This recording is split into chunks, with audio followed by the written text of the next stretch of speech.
Škvadro, evo nas kod Udbine.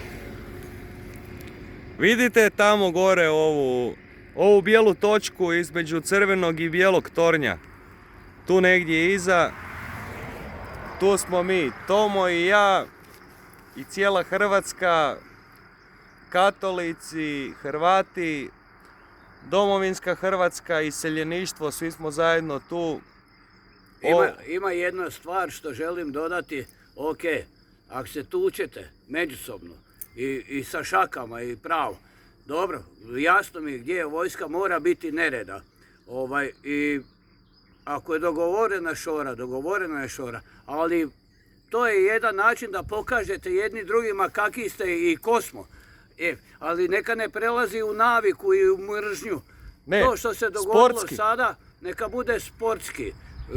Treba ćete nam, ljudi moji, treba ćete nam, mladosti naša, volimo vas, molimo se za vas, navijamo za Dinamo, navijamo za onoga ko je bolji i neka bude Božji blagoslov sa svima vama.